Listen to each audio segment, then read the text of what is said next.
So what you're going to do is you're going to open up any browser. It doesn't matter what browser you want to use. And then what you do is when you go to the browser, make sure you put in the community college campus of your choice. Doesn't matter which one you want to use.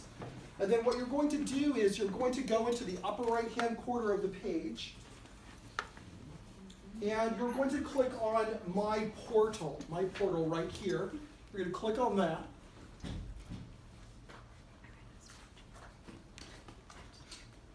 And then what we want is we want to go down to the list of links on the left-hand side.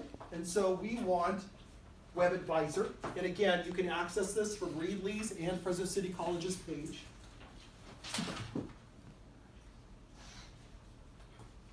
And then what we're going to do is we're going to land here at Web Advisor, and what we will do is click on the upper right-hand corner of the page where it says Login.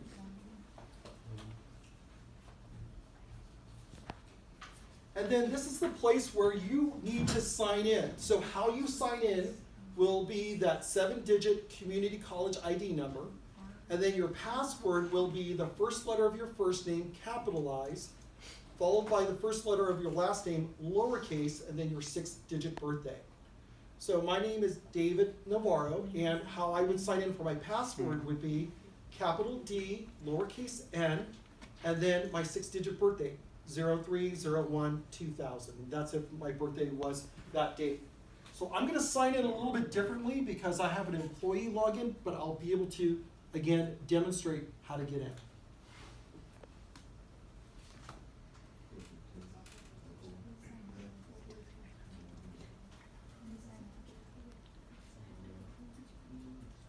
So when you land in Web Advisor and you log in, what you're going to see on the right-hand side here is called Students Menu. So we're going to click on that.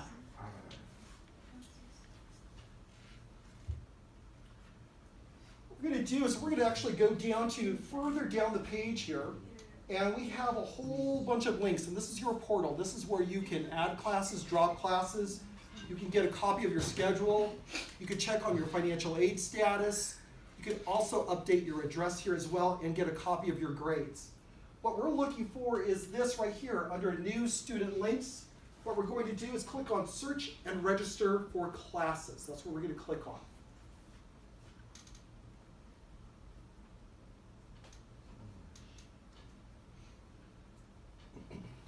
So what we're going to do here is, excuse me, we're going to pick the term for which we're applying, meaning we're going to pick the semester that we're loading the cart for today.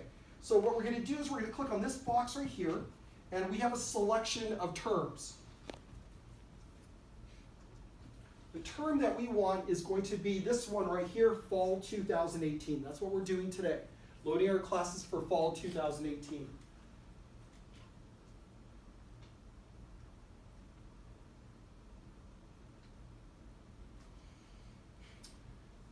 Now, this is the part that gets a little tricky.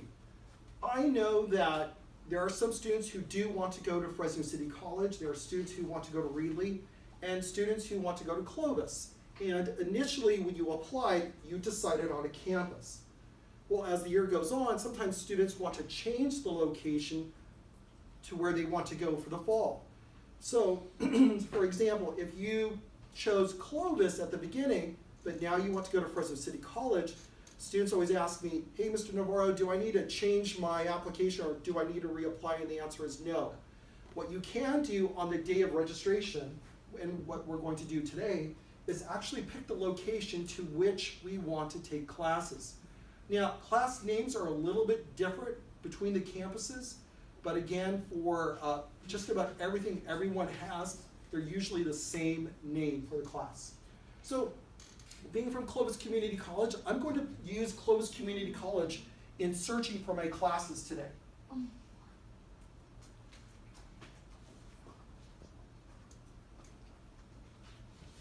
Now what we're going to do is pick our subjects. Now on the yellow sheet that all of you received at advising, this is called your student education plan. And so what we're going to do is we're going to use the Fall 2018 section to select classes to load into the cart today. So I'm just going to use a couple of examples that we have here, just random examples, a math class, a business class. I think I'll do an English class. So I'm going to go ahead and load those into the cart and show you how to do it. May I borrow this? Great. So what we're going to do is on the subjects, we have a bunch of subjects here. The first one I'm looking for is English. So I'm going to roll down the page here.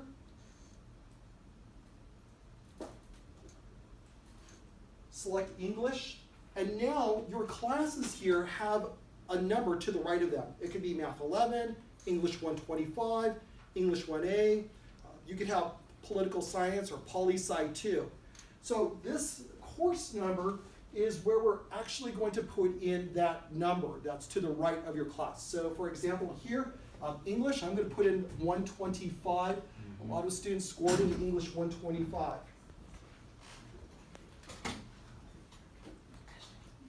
Now, this section over here, that's the actual course section. So every class has a unique ID number assigned to it.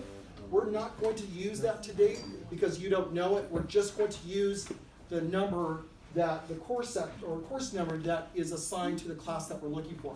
I'm going to add a couple of more classes to this so you have an idea of how to search for multiple classes. But before I do that, down below here has an example of, let's say I only want to go to school Monday, Wednesday, and Friday because Tuesday, Thursday, Saturday, Sunday, I plan to work. Well, then what I can do is actually go ahead and initialize the filter here, select Monday, Wednesday, and Friday, and then what it will do is it will search for classes for English 125 that are offered on Monday, Wednesday, and Friday, regardless of the time. So it will pull everything up there. Down here, we can also play with the filter classes that start after 10 a.m. Maybe you're the one responsible to get little brothers and sisters out the door for school. So you can change that. Now, I want classes after 10 in the morning. Or I want classes ending before, maybe you need to get home to put brothers and sisters to bed.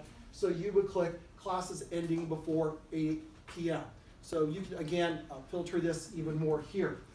Course title, keywords, or instructor's last name. Let's say you had a friend, a brother or sister, boyfriend, girlfriend that took an instructor and you absolutely heard great things about them. You can actually just type in their name, and then again, the filter will go through and extract those classes that were related to that instructor. All right, so I'm going to add a couple of more classes here.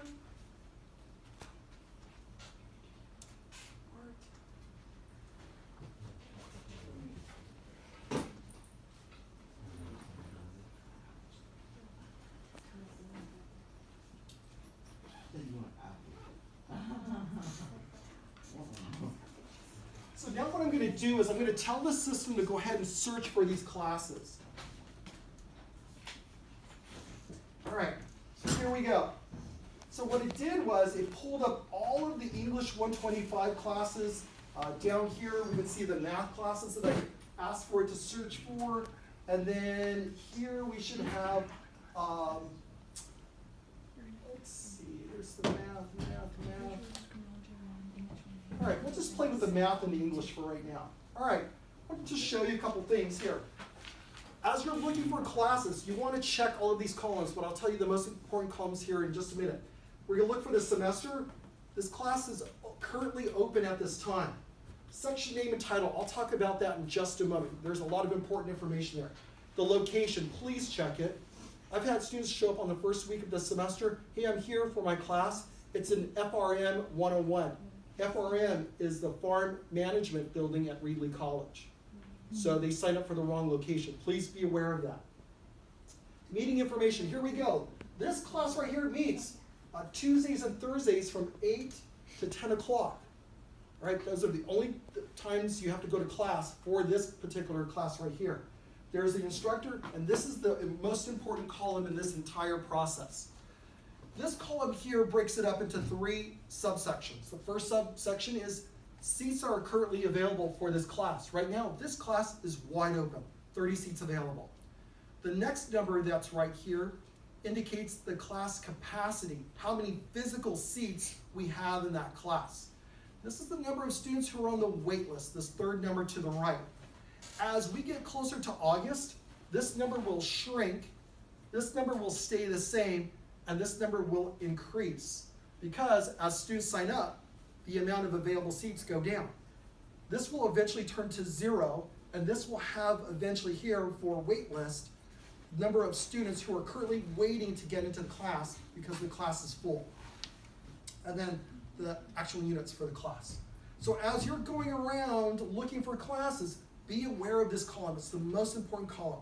The second most important column is section name and information there. And I'm going to click on that one so you know exactly what to see there. This goes into more information, so here we go. Right here it gives us a course description, tells us the start date. But here it also tells us some other information that we need to be aware of. If you're taking a chemistry or a math class, sometimes English, sometimes economics, maybe it's a physics class, there are what they call prerequisites, classes that are required for you to complete prior to registering for this class. You might also see something called a core requisite. Core requisite means you take this class and another class at the same time. But most classes that are listed do not have prerequisites except for a few, and it's important to check it because you may not be eligible to take the class. So that's really important. Also for this up here, it will also list again the prerequisites for the class, the course description. Now, if I'm taking a chemistry class, Chemistry 1A, it's important that not only do I look at the times that the class, the lecture, but your lab will be on a different date. The lab will be on a completely different date and time. So it's imperative, super important that you are very careful about selecting the days and times for your classes. I'm happy with this section, so I'm going to pick it.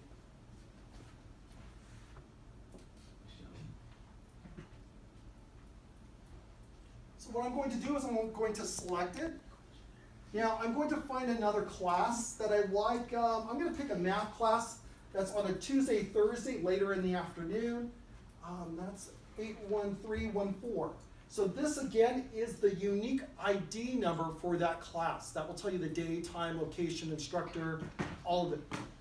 When you click on that link or when you look at this ID number in the description. So I'm going to pick one of these math classes. And what I'm going to do now is I'm going to add them to my cart.